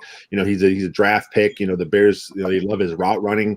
He has good hands. He has decent size. He's not as big as Wims, but I think Wims he brings that size to the team. So if you can figure out a way to kind of incorporate him, again, if rosters are increased, I think all these guys are sticking around. But if the roster stay at the 55 limit, what they're talking about, maybe you can't keep Wims, or maybe try and sneak him on the practice squad. Again, they're talking about the practice squad being increased and having more fluidity between that. So maybe you can keep Wims on the roster and have him on your practice squad and not risk losing him. There's, again, a lot of unknowns, but I like his upside. But I think out of that group of receivers, I think it's going to be Anthony Miller's time to shine. He came on really good last year. His last, I think the last 8 games, he was something like 40 catches, something like that. I'm not sure the exact numbers, but the second half of the season, he really started to come on. And I think a lot of it is just, he kind of had to feel his way in the system. And when you watch the All-22, we talked about a little earlier, there were so many instances where Miller was just kind of there and open. But for whatever reason, he was never looked at. I don't know if he wasn't the primary target, or if he just the way the D was read by Trubisky, he didn't think he'd be the guy to go to. But there were a lot of instances of anyone in the receiving corps that kind of had a lot of missed opportunities. Miller had the most. Yeah, I believe it was Miller. I think it was one of your guys. It was Robert Schmitz, who showed it was can't remember who the Bears played. Anyway, Mitch was in the pocket, and he got some pressure from the outside on the right. And instead of stepping up in the pocket, he tried to outrun it. And then there's, I believe it was Anthony Miller coming across the back of the end zone, just wide. And the DB was a good 5 yards behind him. Easy pitch and catch for a touchdown. At first, if Mitch just steps up in the pocket, he buys himself more time. He's a lot more calm and can make that throw. And those obviously a missed opportunity. So it's going to come down to him. But again, for me and the wide receivers, like I like Javon Wims, and if he's a one-trick pony, then use that one trick repeatedly, and use him on the field, because you have size now. You got A-Rob, you have you got Ted Ginn Jr. who can take the top off. You got Jimmy Graham, you got Cole Kmet. So you have a lot of tall people. Why not put him, again, isolate him on one side and throw a jump ball and that's his deal. That's your deal. This is your job. You're the jump ball guy in the red zone. Okay, and you have to honor it, and then you put, if you get a safety cheating over, then there's so many other things you can do. So, it bugs me to this day, the inability of Matt Nagy, or the refusal, one or the other, to really put these players in this cliche, but put them in the best position to be successful. Yeah. Well, I think if with Nick Foles, he's a guy that he will throw the deep ball a little more often, and he's the kind of guy that he'll put those 50-50 balls up for his guys. We saw him do it in Philly. That's kind of what he likes to do. We saw him do it against the Bears in the playoffs. He will put the ball up there. He'll put some arc on it, and he'll trust his guys. And we talked about Robinson, who's really good at it, but Wims, again, that's what he did in college. That was really what that's really all he did in college. I mean, he wasn't the most refined player, but as far as going to get those 50-50 balls, that's something Wims really excelled at. So maybe if Foles, takes control of the job, and maybe if him and Wims get some something built up during camp here, maybe we see Wims having a bigger part of this offense. Yeah, and to me, that would be, I can tell you what, I'd be happy as a pig and slop if that happens, because that's just another weapon, another potent weapon that you have in the red zone, because that was one of the biggest issues last year is the offense wasn't able to score. And when you have weapons, when people know what you're going to do and it's tough to stop it, and you want to compensate for it, well, then now you're leaving something else open, and they think there's more than enough targets with Anthony Miller running underneath with A-Rob. I mean, you can't not double A-Rob down in the red zone. You can't. Yeah. Okay, you can't. And so if you have him on one side and Wims on another, so you're going to have two guys on A-Rob, so you're going to double Wims as well. So now you got the tight end open in the middle. Now you got Tariq Cohen coming out of the backfield. There's so many other options, which is, again, this is where, it's not rocket, especially if you've been in coaching for a long time, like put people in, stress the defense. You know how to stress the defense. Why Matt Nagy's not doing it, I don't know. Do you expect a bigger year from Tariq Cohen this year than last year? He had the first year was good, made it All-Pro, and as a returner, he was kind of electric. Last year, he was really pedestrian. Do you expect a big bounce back year from Tariq? Yeah, a lot of Cohen's problems last year. He had quite a few drops, or he didn't have many drops the year prior. I think he had 7 or 8 drops last season, and they really came at really bad times for the Bears in the offense. He is the check down guy. Again, we're going back to Nick Foles. That's one thing also he did. He was really good with going down to Sproles when he was in Philly. He's always been a guy that's willing to check down and take the quick hitter if it's there. Again, it all comes down to reading the defense. It all comes down to processing quickly. If Foles can come up there and pre-snap, he understands what the defense is giving him, and then post-snap, he sees it right there, and he can go to Cohen for a quick 5-6 yard gain. That's something we'll see him do. It wasn't happening last year with Trubisky as much as we had hoped. So, we'll see whether it's Foles this year or whether it's Mitch who has improved. We're going to see those guys get Cohen the ball a little better in space. And then we talked about the tight end earlier. I think not having a viable tight end target kind of take up space in the middle of the field really hurt the Bears offense last year and hurt pretty much everything, because it's a tight end centric offense.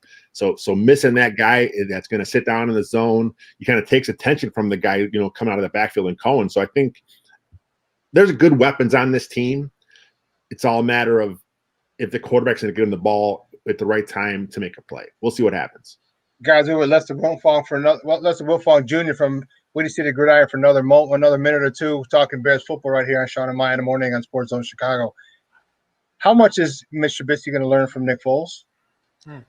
Nick Foles, obviously he came in, he was traded for, he feels he's coming in to be the starter, but everything we've heard, everything we've seen from him say is he has the right attitude. He is going to come in and he's not coming in to be a quarterback coach, but he's going to be a good teammate. And I think we've already heard Matt Nagy talk about how close those two have become as far as, talking about football.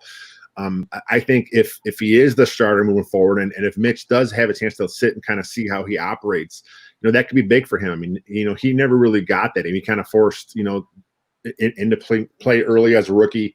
The Bears got Mike Glennon, and he wasn't the guy. So they kind of had to play Mitch early. The plan was to sit Mitch. He didn't have a lot of experience in college, so they wanted to kind of bring him along slowly. And maybe forcing him into play here kind of stunted what they wanted to do with him. Then they brought him with the brand new offense with Nagy, so maybe, we've seen a lot of quarterbacks in the years that have kind of had late starts to their career that kind of have, they didn't look like the guy early. And then as they got the mental aspect caught up with their physical skills, they became better as they went on. Hopefully that's Mitch. We'll see what happens.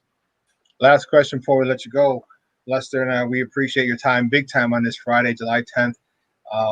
Here in the Windy City, or you're across the border, but that's fine. Chicagoland area. I'm close. Yeah, close enough. So, a couple of reports we're talking about. Khalil Mack has actually been training with a purpose. He actually has a chip on his shoulder. How devastating, depending on which side of the fence you're looking at it from. If you're a Bears fan, how awesome is that? That he's training with a mission, he's training with a purpose, he's training with a chip on his shoulder, and how awesome would that be for Bears fans, and how destructive can that be for everybody he faces? From a stat standpoint, he did have a down year last year, but when you watch him and you watch his impact on every single game, he was still the Khalil Mack that we've always seen. But I think he's disappointed in his stats. I think he understands he has to come out there and play better, and like I said, I thought he played pretty good last year as it was, but Khalil Mack, from what the coach did and the beat guys have talked about, he seems like he's pissed off. And I, for one, am excited to see a pissed off Khalil Mack, him, Robert Quinn, Akeem Hicks, there are a lot of guys on that defense that have something to prove. I was looking at some stuff, the last few weeks, and it seemed like every week there's an article about, Hicks has something to prove this year to bounce back. Mack has something to prove to bounce back. Roquan Smith has something to prove to bounce back. Eddie Jackson, his stats were down. He has something to prove to bounce back. If this is 11 guys on this Bears defense that are pissed off trying to prove something this year, it could be special. I like it. Dude, you just gave me Let's go, baby. Let's go. Oh, dude, that's great stuff, man. I can't wait. I hope the NFL season does go off without a hitch. And because, man, this defense, Lester, is good. I'm telling you, there are going to be a couple of meetings at the quarterback with Mr. Quinn and Mr. Mack. Yep. I'd say about 3 to 5 per game, if not more, and that's going to be nothing but just awesome. The empty stands are going to love it in Soldier Field, I'm telling you. But I'll tell you what, the packed bars are going to love it too, that's for sure. Yeah. Hey, Lester, great stuff, Papa. I really appreciate it, but do me a favor, let everyone know where they can find you and your work online. Catch me on Twitter at WiltfongJR. The site obviously is WindyCityGridiron.com. We also have a podcast channel, Windy City Gridiron. You can find us on anywhere you get your podcast. So always stuff going on. It's always bear season for us. Oh, yeah. Excellent. Thanks, buddy. I appreciate your time, man. We'll be in touch soon. Anytime. Thanks, guys. Have a good one. All right, now. Guys, that was Lester Wilfong Jr. Man, dude, I'm telling you, he just fired me up, dude. He fired me the freak up. It gave, I was like, stop talking. Stop. I'm going to run through this wall right here. Stop. How am I going to explain that? Oh, man. But yeah, good stuff.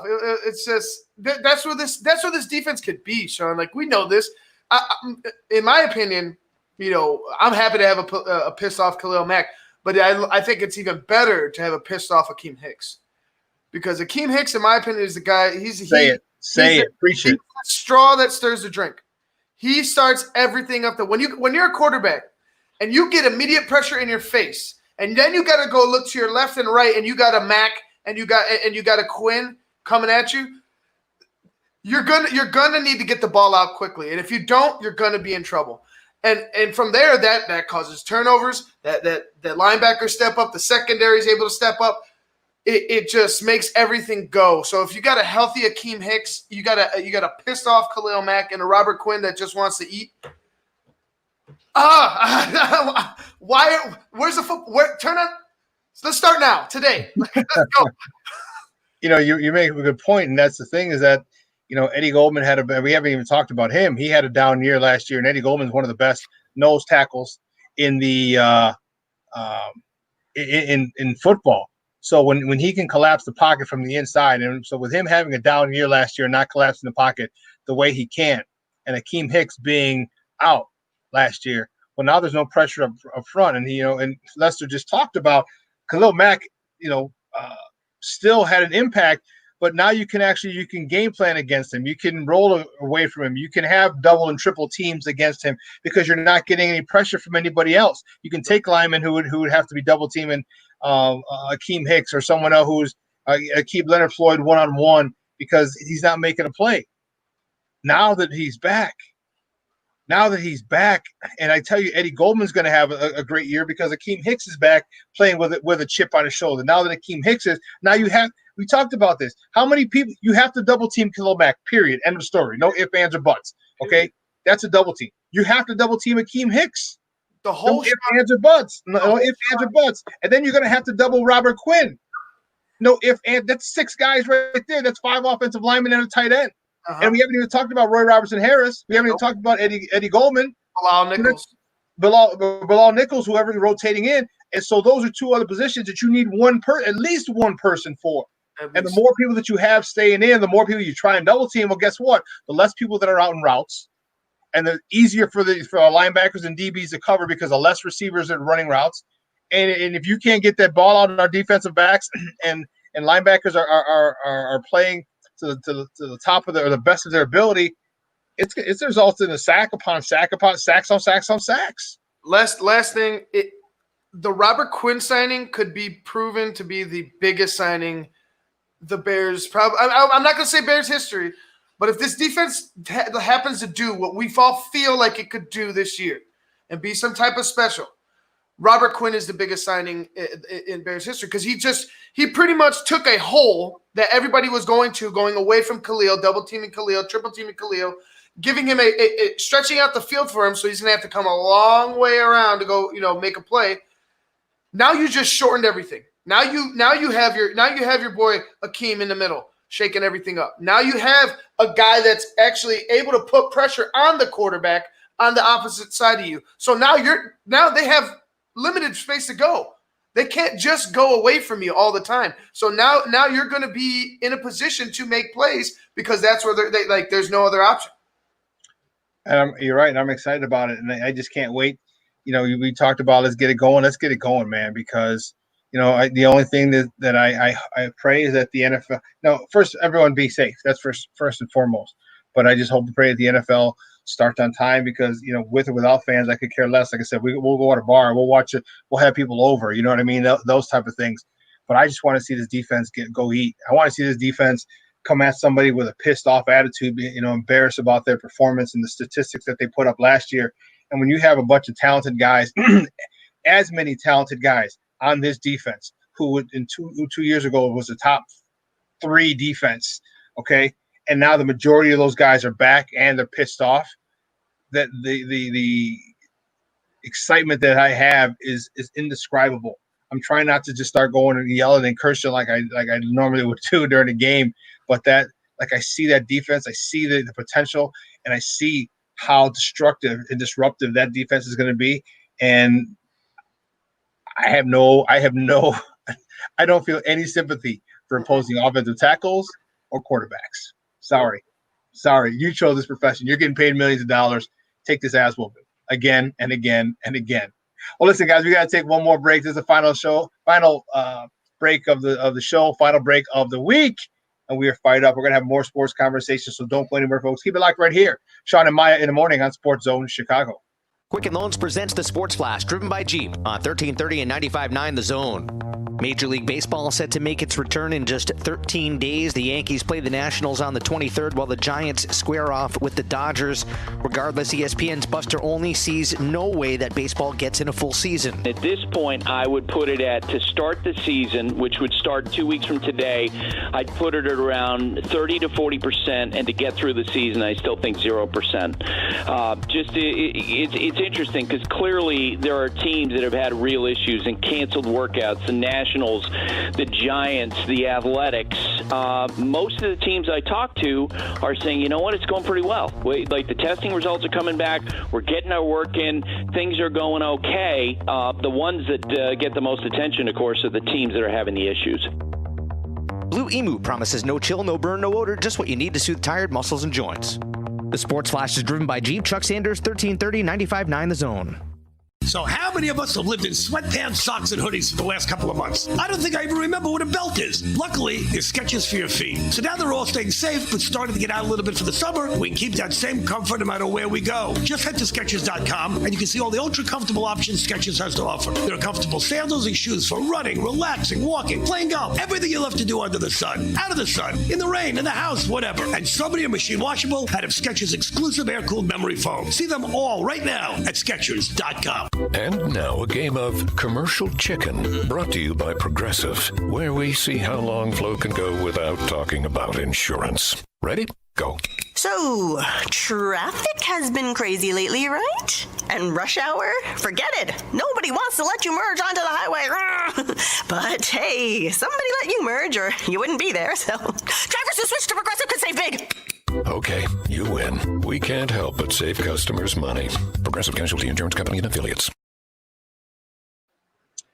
Welcome back to Shawn and Maya in the morning on SportsZone Chicago. Listen, before we finish up this last segment, I want to say, listen, if you're a rideshare driver, and there's a lot more of you guys out there now, make sure you head over to my guy at Phenomenal Auto Spots, 2216 South Kedzie in Chicago, in the little village neighborhood. Go holler at my guy Leon. Tell him you saw this, you heard it on SportsZone Chicago, and you get a great deal. Okay, it's a $10 car wash for a car, SUV, $15 for an extra large SUV or a minivan, and you must use the code SportsZone Chicago. If you do, here's what you get: you get an outside and inside wash, but you also get your car disinfected on the inside. And as a rideshare driver during this pandemic, you know how important it is to have your vehicle disinfected and clean from germs. As you ride, you don't want to get it. You don't want to bring it back to your house, bring it back home to your loved ones. And this is what they do for you. They want make sure you go support people who are helping us out in this pandemic. So if you're a rideshare driver, go to Phenomenal Auto Spot, 2216 South Kedzie Avenue in Chicago's Little Village neighborhood. Talk to my guy Leon to let him know you're a rideshare driver, which you'll see because you'll have a sticker in your window. And say, hey, I heard this. The code word is SportsZone Chicago. I heard about this deal you're running with rideshare drivers on SportsZone Chicago, and you get a $10 car wash for a car, SUV, or $15 for an extra large SUV or a minivan. Outside, inside, and they disinfect the inside. Man, you cannot get a better deal than that. And you know what? The rest of the weekend is supposed to be pretty dry, I think. So you definitely going to want to go get your whip clean for the weekend. Now, baseball. Okay, their restart of spring training. They didn't call it spring training. They called it summer camp. That's what they call it. Yeah, so it's happening, man. It's happening. White Sox had an inter-squad game yesterday. The Cubs. Dude, what's up with your boy Anthony Rizzo sitting in the bleachers, checking out the game, maybe? He said that he was talking about it. He's like, man, like I've never watched a game here from this perspective. He's like, it's crazy. So he's like, so what I think he's doing is just going to every little wherever he feels like he can. It's going to be a unique spot and just watching the game, watching them play out, which is fine, which is cool. I mean, it's a lot of walking, but yeah, I think he's getting driven around with a little golf cart. I'm not sure he's walking. Not with his bad back, and that's why he was out. He didn't play in the inter-squad game yesterday due to a bad back. They're being cautious. They're being overly cautious. But my question is this, man: if why is that back an issue? It must be structural if it's an issue, because he just lost a whole bunch of weight. I'm telling you, he looks like his younger brother, with all the weight he lost, and he looks in tip-top shape. He should have been able to take care of a lot of the muscles in the lower back to help ease the pain. So for me, it's either a sciatic nerve or it's something structural with him. Your thoughts on him, and this bad back, or are the Cubs just being overly cautious? Well, they should be overly cautious. Every team should be overly cautious, especially in this. Was it summer camp that they're calling it? Players are trying to get ready. Players are trying to get ready quick. I don't know if that's the case for Anthony Rizzo, but I would imagine that being part of it is the rush order on getting yourself prepared, for the 60-game sprint. And yeah, be cautious. Be as cautious as you can up until they're for real, because you need everybody. It's a all hands on deck type of a season. Like I mean, it's such a short sample size that that all in, that all or nothing type of mentality. It's necessary. Not that all in, like, that football stuff like they were talking about last season. Like, what was a key phrase? I forget. It was just like, Theo addressed last year is like, if we're going into a football season, like, I don't need that type of, I don't need that, but you do need to be in the mindset of, hey, we need to hit this, we need to hit the ground running. We need to take off as soon as we start. And if you don't have your key players, if you don't have your star players, if you don't have the leader of your team, some people say he's the captain. If you don't have Anthony Rizzo over at first base, that's a huge blow to start. And some, like we talked about before, if you find yourself 5, 6, 7, 8 games back, it might be a wrap. It very well could be. We just got this across the wire. This is from Bleacher Report, actually from the Sporting News. Said the Blue Jays are informed. Toronto Blue Jays are informed that they could face a $750,000 fine and potential jail time if they are seen outside the ballpark or their hotel. What? Potential jail time? Dude, that's extreme. Potential jail time? Yes. That's wild. That's wild, man. Apparently they're serious. Stay your ass in your bubble. Okay, stay your ass in the bubble. Man, remember, a Canada team already got screwed out of a season that they were expected to go pretty far, and that was the Expos in '94. It was expected Expos White Sox World Series in '94 until the strike.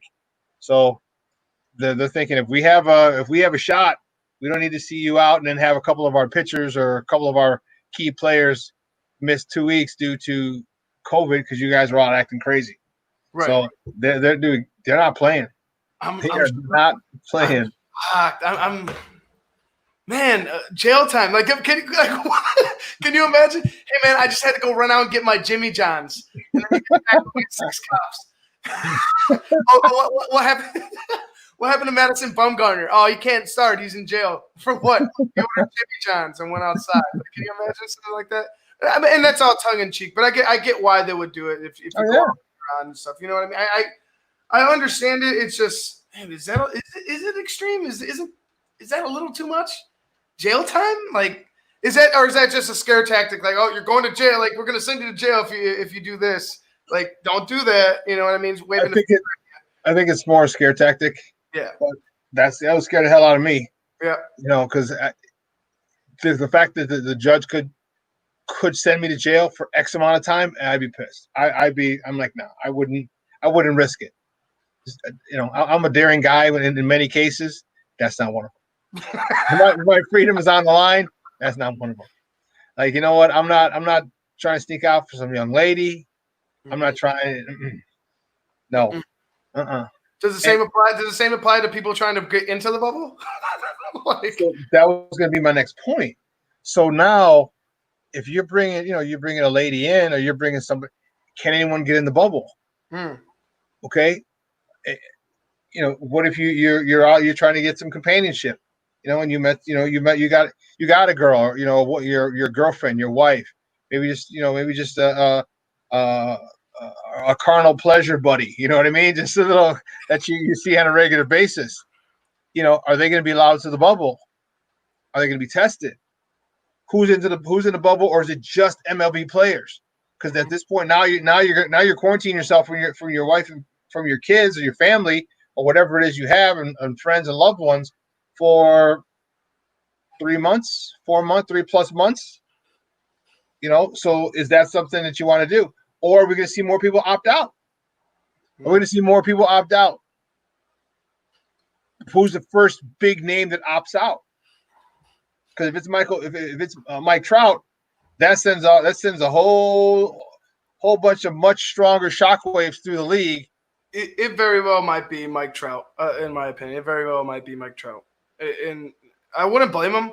Like he's worried about his kid. He's about to have his first kid, coming I believe August or something like that. And why wouldn't you want his baby to be safe?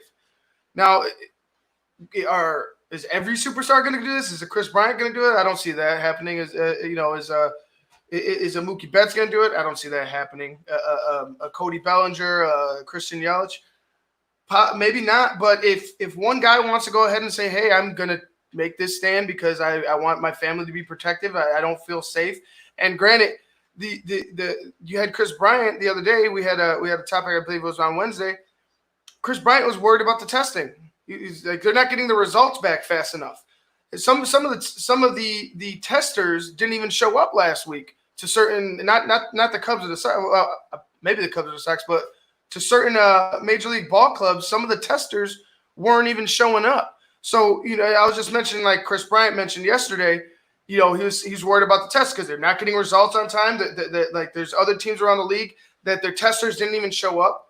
So I think Mike Trout and other players have every right to be skeptical on what they're doing here, because if you can't even get the testers there, you know what I'm saying? If you can't even get the testers there to get the results, if you can't get the results the same day or the next day in order to be able to set up your practice, and you have to cancel practice, what are we doing here? You know what I'm saying? What are we doing here? What is this? This isn't it, to me. If it keeps going this route, it's not going to work. And I wouldn't blame Mike Trout or anybody else for sitting out. Results got to come the next day. Mm-hmm. That's the absolute latest. The next day, they should have them in a couple of hours. Yeah. Okay. That night. You're Major League Baseball. Okay, you're Major League Baseball. The amount of influence you have should warrant or dictate the fact that you can get those results much sooner. Tomorrow morning, the absolute latest. But when you come in and you get checked, you get swabbed, the Q-tip up your nose through your brain. Okay. By the time practice is over is when they should have those test results fixed, or they should have those. Okay. So I don't know how it's going to play. Chris Bryant has a legitimate gripe. He's got, because this is, he's got a newborn. Mm-hmm. What about everyone else who has a newborn? What about everyone else who has people at the house who are, in a precarious situation? Older people with breathing ailments that you take care of. This testing has got to be more efficient. It's got to be more consistent. It's got to be more efficient. And because if it's not, you're going to see a lot more players sitting out and refusing to play the season. And when it starts to hit those big names, and they start to sit out, and they start announcing they're sitting out, then baseball's going to have an issue. But as long as none of the big names are really threatening to sit out and miss the restart, it's going to go along as it's going to keep going on the way it is. Yeah, and you know what? You're absolutely right. It's the names. You have to have a name. They name names. You have to have a name, and it's just, to me, every league, the NBA, the MLB, we haven't really seen the NHL as of yet. They're kind of just like hiding in the shadows right now, waiting for their turn. But it's kind of chaotic. It's very sporadic. Everything's kind of everywhere. Like the testing's gonna be this. Oh, it's gonna be that. You're hearing bits and pieces of very little. You know what I mean? We're getting a lot of information, but it's very little information. I don't see how this can continue without them postponing it. You can't risk these players' lives, and if they think that they're at risk and they think that they're putting their families at risk, it's a no-go. It's a no-go. We mentioned yesterday. What if LeBron comes down with this? Knock on wood, heaven forbid. Not wishing on him. What if it's LeBron? What if it's Kawhi? What if it's AD? What if it's James Harden? What if it's anybody with a name? You know what I'm saying? What if it's anybody on a contender, on a top 5 team, on a top 10 team? What then? You know what I mean? Like, what then? Are they going to continue on? Are they going to just like shake it off and say, hey, you know, we're just going to go ahead and play this season through without our biggest draw, without the face of the organization, without the face of the league, what have you?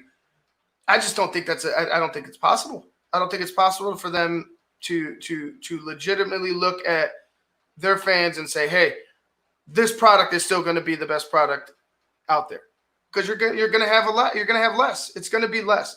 I just don't. I like the fact that players want to take their safety seriously, and they want to hold the leagues accountable. If the leagues want to march them out there, and and I wouldn't say force them to play because they're getting paid for it, but they want to march them out there in a pandemic and pretty much say, hey, like, we're playing through this. We're doing this. Are you on board? I mean, they're giving them an out, but it's kind of it's putting them in a corner. It's like, why even, if you have any doubt in your mind that your health is at risk, why even go out there and put and risk anything? Yeah, I wouldn't. I just wouldn't. I have, especially if I have a newborn. So first of all, here's the situation. So many athletes live paycheck to paycheck. Okay, which is blows my mind, unfathomable to me. But if that's the case, and you need this money, which can be very well the case for some people, then you're going to go into a quarantine and say, listen, honey, I'll see you in 3.5 months. Mm-hmm. I love you. I love the baby. And that's something you're going to have to do. Now, who's going to be willing to do it? I guarantee there'll be players who are willing to do it. But that's the only way it can be done if you decide you're in.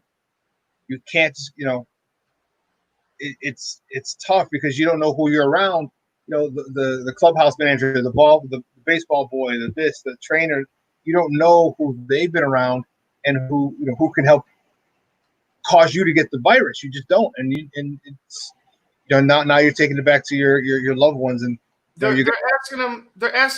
In my opinion, I think they're asking them to do a little too much. Like I think the owners in the league are asking the player. They're telling them, hey man, put yourself at risk. We're just gonna, all the secondary players that are getting sick, all the guys that aren't the big names that are getting sick. We're just gonna, okay, yeah, we'll put it out there. We'll show, that we're doing something. But what happens, when the big guys get hurt? Are you gonna hide that? Are you gonna hide that from us? Are you gonna hide that, such and such superstar contracted corona and has been out? Are we gonna find out 3 or 4 days later because you're trying to get this league started? Because if a big name goes down, if a couple big names go down, this could be a disaster. Well, due to HIPAA laws, you can't tell unless the player okays it. So you cannot mention the player's name, which is why with the White Sox, remember they said 2 players tested positive. The HIPAA laws won't allow it. So what's going to happen when you see a Mike Trout not there? What's going to happen when you see a Bryce Harper not there? When you see a Chris Bryant not there? When you see, you're going to be like, well, why isn't he here? And right away, unless they what they did was like with Kopech, it was a personal matter. Right. He's at a personal matter. If they do that, then okay. But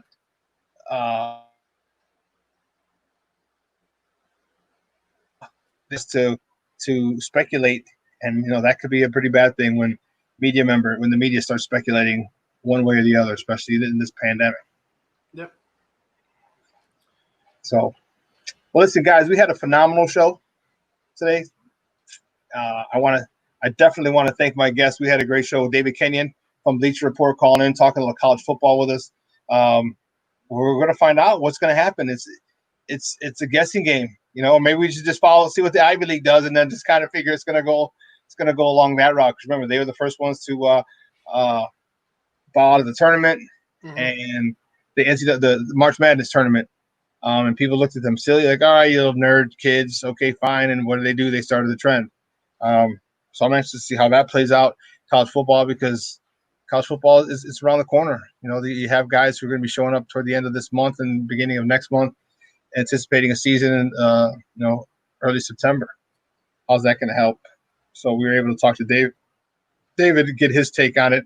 And then we just got off the phone a little while ago with Lester Wilfong Jr. from editor-in-chief of Windy City Gridiron. And I'll tell you what, got us fired up. Oh, man. He started talking about Bears defense and Mac being pissed. Like, Mac being pissed, I'm like, yes. Like, yes. Be pissed. That is something that when our Bears defense, I've been fortunate enough to see two really good Bears defenses, 85 and 06. If our defense can get anywhere near those two defenses, oh my God. Because if that's the case, again, Nick Foles has a very short leash. Very, very, very short leash. But then you bring in a guy who's won a Super Bowl in this system. If this defense plays anything like those other two defenses, my goodness, is football going to be fun on Sundays. My goodness. So we were able to talk to Lester about it. He thinks it's a good thing, that Khalil Mack is pissed. I do too. And you mentioned Ivan, you mentioned Akeem Hicks, how important he is. And I know you have some superstars, but everybody in their role plays a part. And Akeem Hicks, even the other defensive end, the three-name. Roy Robertson Harris. Roy Robertson Harris. He's got to raise his game. Eddie Goldman has to raise the level of his play this year. He must, because again, we talked about him and Akeem Hicks in the middle. If Khalil Mack and Robert Quinn are flying by the quarterback, that quarterback has to step up. And if he cannot step up, we're looking at sack, strip, forced fumble recovery, first down Bears. First down Bears. Listen, guys. So it was a great show, gentlemen. Thank you for calling, David Kenyon, Lester Wilfong. Thank you, gentlemen. You made it a great show. We appreciate it. Any big plans this weekend, Papa? Nothing, huh? No, I'm finished cleaning up the backyard and just keep messing around with the audio and the video here. Okay. I was supposed to go to Michigan this weekend, so it's most likely going to be next weekend. So I may be doing a show from Michigan next Friday. That's the plan right now. I got 2 birthday parties I have to go to. One's a financial thing. I'm meeting some people who could back the show, and so I got to go. And then the other one is a good friend of mine. And I already got a phone call. If you don't go, I'm gonna kick your ass. So you see I'm shaking in my chair. So I just don't want to deal with it. So I talked to my guy this morning, actually, like, hey, can I come up next weekend? He's like, dude, my door's always open. I'm like, yes. So next weekend. So this weekend I'll be in and around the city, checking it out. And there's 2 birthday parties. It'll be worthwhile. But other than that, just enjoy the weather. I told you, a friend of mine has a pool. So if I'm not doing anything, I may just go hang out at the pool over there. Man, get some colors, kind of even out my farmer's tan that I had. It was Whoa! I should have told you to wear sunglasses, yeah. But so I just end up doing that. Guys, whatever you do, enjoy your weekend. Make it a fun one. It's only going to be mid-80s this weekend. If you want to get out to the River Walk, which is opening up, Randolph Street, just go and check out Chicago. It's the best city in the world, especially summertime shy, and we're in summertime shy, as crazy as it is. So go check it out. Enjoy it. So listen, for my lovely co-host in absentia, Maya Akai, and my man, the Wiz himself, the Puerto Rican Swiss Army knife, Ivan Vargas. See you guys Monday. Guys, I'm your boy, the Superback Shawn Sierra. We'll see you on Monday, same bad time, same bad channel, 9 a.m. to 11 a.m. Central Standard Time. So until then, folks, we got two words for you. We out.